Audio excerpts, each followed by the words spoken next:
Endo's personal hell finally ended when he stepped outside the hay barrel. They seemed to be in some sort of a warehouse basement, and he could hear lively conversation coming from the floor above. Hassan led Fina and Endo upstairs where they found a tavern. It was fairly large with a bar filled to capacity. There were doors all along the walls that led to private rooms you could rent out from the inn. Endo and Fina continued to follow Hassan to his room where he closed the door behind him, saying, "You can have this room for tonight. It should be fairly safe as long as you don't talk to anyone. Tomorrow morning, right before sunrise, I'll meet you both at the docks to get a boat to Westmore too." After thanks were given, Hassan left the two in the room where Endo was absolutely immersed in his bed. He had never slept in something so comfortable. He wasn't sure if Fina was talking to him or not. As soon as his head hit the pillow, he could feel himself drifting to sleep. Both Fina and Endo were awoken by sounds of metal clinking together in loud mock footsteps. They both jumped upright and immediately scrambled out of their beds while listening intently. The sounds intensified, meaning there must be multiple suits of armor approaching. Their fears were only heightened when they heard a gruff voice utter, "Harboring a fugitive." "Follow me," Fina muttered to Endo desperately as she left the room and hugged the wall. The inhabitants of the tavern were curiously making their way toward the front to see what the commotion was, and it looked as though Fina was attempting to blend into the crowd on their way outside. They slipped their way through the mass of people toward the open door leading outside when they heard the same man's gruff voice. He was speaking to the innkeeper, who seemed not to have any information.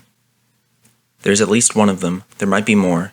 They'll be led by a seer woman, and we have intel that they are using one of these rooms," said the armored man. "But there hasn't been a foreign seer woman who has rented a room with us. I believe there must be some mistake," said the innkeeper with a definite note of panic in his voice. The innkeeper was met with a nasty smile from the armored man.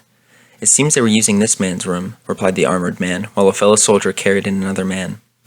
He was almost unrecognizable. His face was swollen and bruised, and his legs were sticking out at odd angles. He was already severely battered when the soldier had dropped him, letting him naturally roll over so the crowd could see his face. It was Hassan, and he was dead. Endo felt Fina stiffen beside him as he tore his gaze away from Hassan's lifeless eyes, but he didn't look at Fina. He looked at the armored man's face and saw that he too was not looking at Hassan. His eyes were locked onto Fina, and he looked to be filled with the light.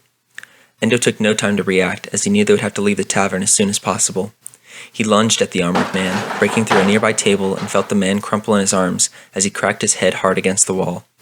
The armor would keep him alive, but he was definitely knocked out. Endo didn't take another second after they crashed to the ground. He grabbed Fina's arms and pulled her with him out of the door as the nearby soldiers looked dumbfounded. Fina had recovered her senses as they breathed in the outside air. Although they had a head start in all the confusion, they could still hear the clang of the metal footsteps beside them. Endo led Fina wildly through random alleyways in hopes to eventually lose them, but he really had no idea where he was going. They took another random turn when Endo heard Fina utter "no" almost in a whisper. He assumed she might be speaking to herself in her own shock, but he soon realized that she was speaking to him. As they took their turn with Endo at the lead, they were led right into a dead end. Endo turned around and saw two soldiers closing in. The company looked to have split up in their search as they weren't accompanied by more. Despite this, Endo didn't like his and Fina's chances. They were boxed in, Fina was in shock, and Endo didn't have a proper weapon, while these two men carried long swords. Endo prepared himself to fight, but before he charged, an arrow fell from the sky and hit the alley wall right next to Endo's head. Fear filling his heart, Endo began to brace himself for a volley of arrows to pierce the both of them. Instead, what he heard was a piercing shout. He looked up to see one of the soldiers collapse on one knee, and sticking out of one of the few open spaces in the man's armor was a long arrow. Endo leapt toward the still-standing soldier and brought him to the ground. What came next was a blur of savage punches to the soldier's face. He didn't care that the man had a chain helmet on. He didn't seem to be thinking at all. When he stopped putting his fists to the man's head, Endo looked at his bruised knuckles, then brought his eyes back to the man. He couldn't see his face, of course, but the helmet was so dented in, it could hardly be called a helmet anymore. Shaken by his quick instinct, Endo, in a sort of daze, looked over to the other kneeling soldier. The arrow, or the pain, looked to be keeping the man pinned to the ground. "If you're going to kill me, just get it over with," the man said through clenched teeth. He was staring straight ahead toward Fina, refusing to make eye contact with Endo. Endo ignored him and turned toward Fina, who was seated now. "Are you okay?" he said, reaching out a hand. "Someone else is here. Someone shot that soldier," said Fina with an airy expression on her face. "That would be me," said a familiar voice behind them. Sahad came walking from the opening of the alleyway towards him, bow in hand. Endo was too shocked to speak. He simply looked to the bow and back to Sahad. "My father's. I'm sure he won't mind me borrowing it for a while," said Sahad with a grin across his face.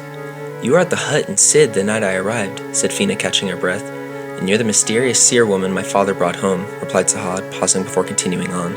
"I can't wait to find out what the hell is going on here. But first and foremost, did you see how accurate that shot was?" He pointed to the arrow-struck soldier on the ground, who was now on his back, cursing at them. "I thought you were referring to this one," said Endo, pointing to the arrow on the wall. "It almost took me out." "Oh, sorry about that," said Sahad, embarrassed. "I suppose I still have practice with this, but you have to admit the other shot was great." "Can we continue this conversation elsewhere? We have a boat to catch and the entire city will be looking for us. We need to get out of here," said Fina, walking past the two of them and kneeling in front of the injured soldier, knife in hand. "What should we do with him?" asked Endo timidly. "Well, he did ask us to," said Fina as she stuck the knife into his neck. Endo and Sahad gasped as the man began gurgling. "He heard us talking about Sid and your father," she nodded toward Sahad. "Tonight, the king learned that there is another person accompanying me. We don't need to bring you, your family, and the entire village of Sid into this too." She looked toward Endo, adding, "At least this one's taken care of." She glanced toward the other soldier with a dented helmet and a fresh pool of blood surrounding them both. Endo's stomach turned. He felt sick. They hastily made their way towards Mortsu's dock to catch their boat. They were losing their cover of darkness as the sun would be rising soon. They hadn't run into any other soldiers, but they didn't feel like luck was on their side. If the soldiers had gotten to Hassan, then they would surely know about their plan to cross the river. Fina and Endo stayed behind at the entrance to the docks, while Sahad spoke to the ferryman, hoping to grant them passage across the river. "It'll be 10 silver pieces to cross the Maya River," said the ferryman in a bored voice, while Sahad ruffled through the coin purse that Fina had lent to him. It didn't take long at all for the three of them to board. In no longer than 20 minutes, they were already drifting lazily along the river to West Mortu. It was peacefully quiet on the waters, and Endo simply wanted to watch the east side of the city drift away until the stone and mud brick buildings became dots in the distance. But when he turned his head towards Sahad, he knew he had to fill his friend in on what their mission truly was. Sahad had helped them despite being left in the dark, especially when it seemed like Fina and Endo were criminals. Endo looked back to the buildings drifting away from him and felt immense loyalty to his friends.